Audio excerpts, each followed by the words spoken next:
السلام علیکم، world voice digital سے میں ہوں طارق جمال۔ اسرائیل کی حمایت میں امریکہ بھی کھل کر میدان میں آ گیا ہے اور حماس کے خلاف امریکہ نے بھی اعلان جنگ کر دیا ہے۔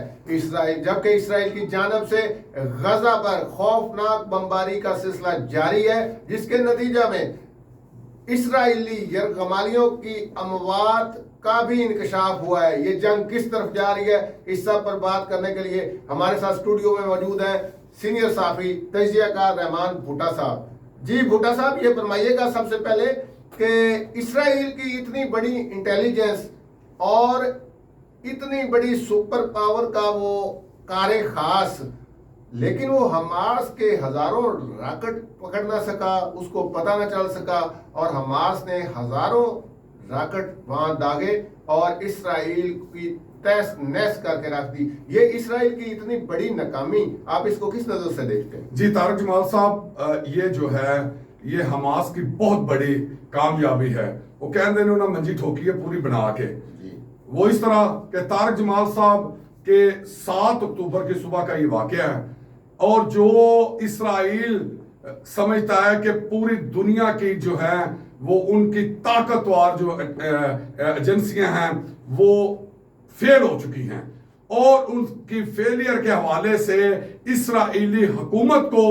اور ایجنسیوں کو وہاں کے شہریوں اور میڈیا کی طرف سے دور لعنت فٹے منہ کی آوازیں آ رہی ہیں کہ جو بتا رہے تھے کہ سب سے بڑی جو ہے انٹیلیجنس جو ایجنسیاں ہیں وہ اس وقت جو ہے وہ اسرائیل کے پاس ہیں۔ تو آپ کو بتاتے چلیں کہ اسرائیل کی ایک ایجنسی نہیں، 3 ایجنسیاں جو ہیں وہ بر وقت کام کرتی ہیں۔ ان میں موساد ہے۔ موساد کا کام ہے کہ فارن ایجنسی جو انٹیلیجنس ایجنسی ہے جو دوسرے ملکوں میں کام کر رہی ہے وہ موساد ہے۔ اس کے بعد ہے شن بیٹ، یہ جو ہے یہ پولیس کی ایجنسی ہے جو اندرونی اسرائیل کے جو معاملات ہیں وہ دیکھتی ہے۔ اور تیسری جو ایجنسی ہے وہ امان ہے، جو مقبوضہ کشمیر، غزہ اور ویسٹ بینک کے دیگر علاقوں کو جو ہے انٹیلیجنس رپورٹ دیتی ہے، اور غزہ کے ان علاقوں سے کہ جہاں پہ یہ حملہ حماس نے کیا ہے وہاں پہ یہ ایجنسی کام کرتی ہے۔ لیکن یہ تمام ایجنسیاں جو ہیں وہ ناکام ہو چکی ہیں، اور ان کی ناکامی جو ہے وہ کھل کر پوری دنیا کے سامنے آ چکی ہے۔ یہ تو پھر اسرائیل کی واضح فیلئر ثابت ہو گیا ہے، اب جو مرضی کرتا رہے۔ تو بھٹا صاحب، یہ اس حماس کے ایکشن کے بعد نتیجے میں اب جو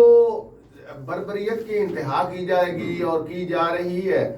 اس سے کیا فلسطین کو بہت زیادہ نقصان نہیں ہوگا؟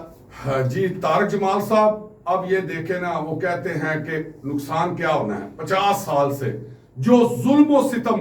بربریت جو اسرائیل نے مچا رکھی تھی وہ سب کے سامنے تھی۔ آپ اقوام متحدہ دیکھ لیں، آپ سلامتی کونسل کا کوئی بھی معاملہ دیکھ لیں، OIC دیکھ، کہیں بھی اس حوالے سے آج تک کوئی بات ہوئی ہے؟ کسی نے کسی قسم کی کوئی بات، ہیومن رائٹس کی وہ تنظیمیں کاس ہوئی ہوئی ہیں جو آج اٹھ کھڑی ہوئی ہیں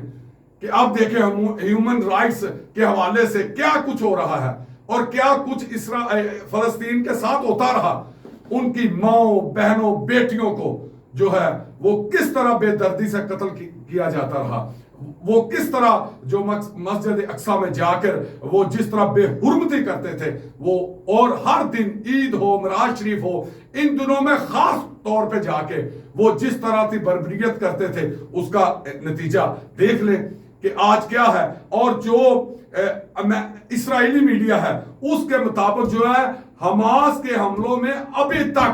1,000 سے زائد جو ہے وہ اسرائیلی ہلاک ہو چکے ہیں، اور جبکہ دوسری طرف جو ہے وہ وزارتیں جو ہیں فلسطین کی وزارت صحت کے مطابق 500 سے زائد جو ہے وہ شہید ہو چکے ہیں فلسطینی، اور 2200 سے زائد جو زخمی ہیں، اور جبکہ جو امریکی ہے وزارت صحت اس کے مطابق جو ہے وہ 700 کے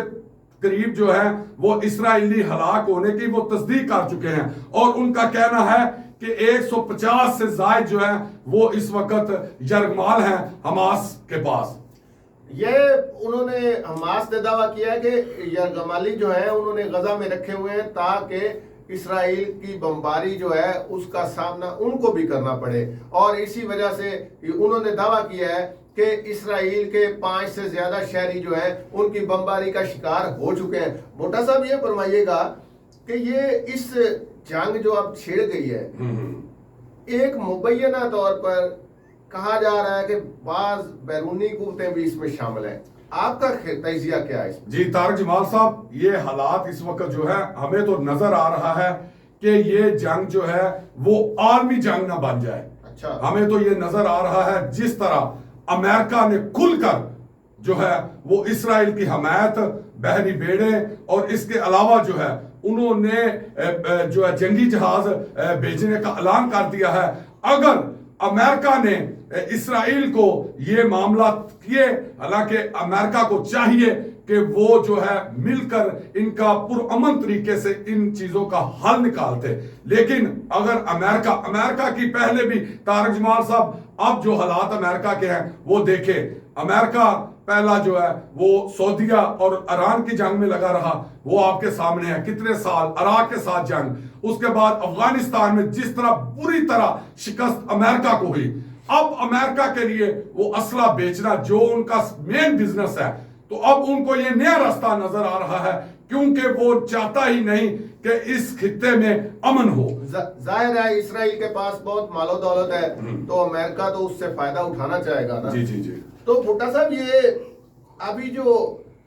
او آئی سی اور دیگر کوششیں ہو رہی ہیں کہ کسی پلیٹ فارم پہ لا کر ان کی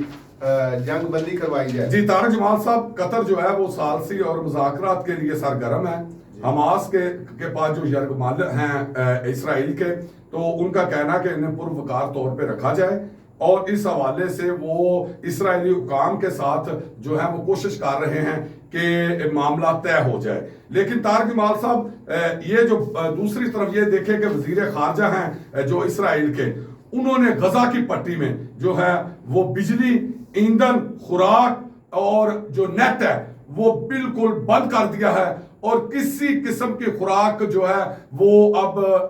غزہ میں نہیں جا رہی۔ تو یہ دیکھیں اب ہیومن رائٹس کے جو مامے بنے ہوئے ہیں وہ کہاں پہ ہیں؟ تو ان سے اگر یہ جنگ رہی تو اس سے حالات جو ہے وہ پوری دنیا میں خراب ہوں گے۔ طارق جمال صاحب یہ دیکھیں عراق اپنا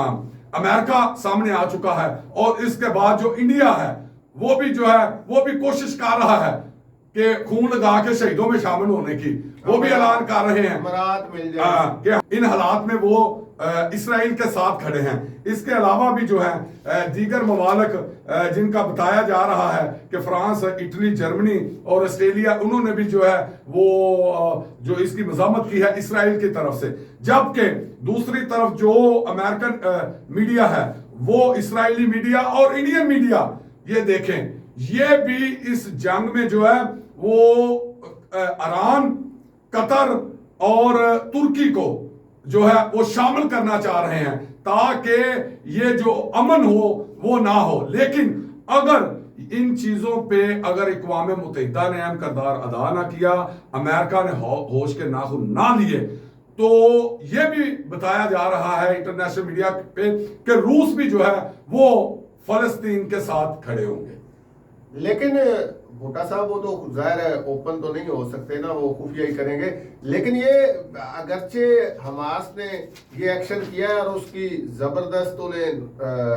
جنگی فضائی حملوں کی صورت میں نقصان بھی ہو رہا ہے، لیکن بھٹا صاحب کیا خیال ہے اتنے عرصے سے یہ معاملہ تھوڑا سا ٹھنڈا ہوا تھا، حماس نے اس کو عالمی سطح پر اجاگر نہیں کر دیا؟ جی طارق جمال صاحب یہ دیکھیں نا کہ ان کی جدوجہد کتنے سالوں کی ہے، 50 سال سے زائد جو ہے وہ جدوجہد اسی معاملات میں کر رہے ہیں، اور ان کے حالات دیکھیں کہ انٹرنیشنل میڈیا خاموش ہے، وہ جتنی مرضی اسرائیل بربریت کر رہا تھا، آپ نے دیکھا ہے کہ انہوں نے اینٹ کا پتھر جو ہے نا، اینٹ کا جواب پتھر سے دے کے یہ ثابت کر دیا ہے کہ وہ ایک زندہ قوم ہے، انہوں نے زندہ قوم ہونے کا جو ہے نا وہ حق ادا کر دیا ہے۔ اب امت مسلمہ کو چاہیے